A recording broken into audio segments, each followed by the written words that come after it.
Par une fraîche soirée d'automne, alors que le soleil déclinait derrière les arbres dorés du parc Montsouris, Camille attendait sur un banc, les mains serrées autour d'un livre.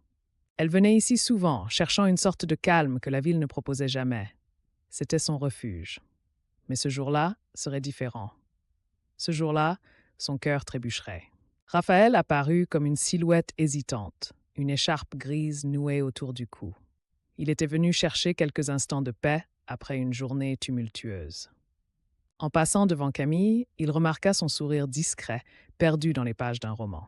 Son pied s'arrêta, presque par hasard. Balzac? Oui, Eugénie Grandet, vous le connaissez? Connaître est un grand mot. Disons que je l'ai affronté au lycée. Ce fut ainsi que tout commença, par une conversation anodine, mais qui, à eux deux, semblait porter une signification presque cosmique. Ils se revirent, au parc, dans un café, sur les quais de la Seine. Raphaël partagea ses dessins d'architecte. Camille récita les poèmes qu'elle écrivait, mais n'osait jamais montrer à personne.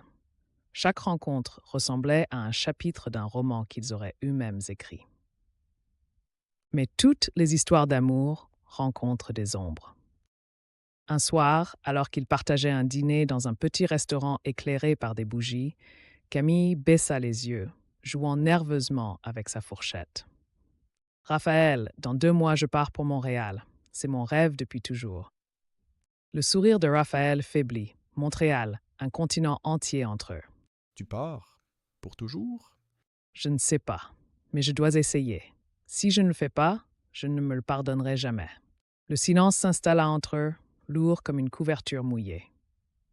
Alors, pendant ces 2 mois, promets-moi qu'on vivra chaque instant pleinement. Promise. Les 2 mois furent magiques.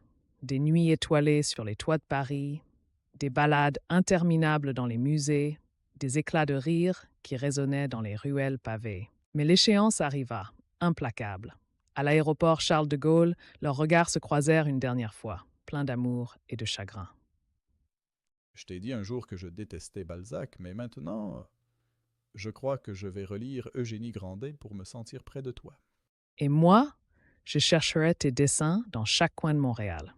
La promesse d'écrire et d'appeler planait entre eux, mais au fond, ils savaient que parfois, l'amour le plus fort est celui qui doit laisser partir.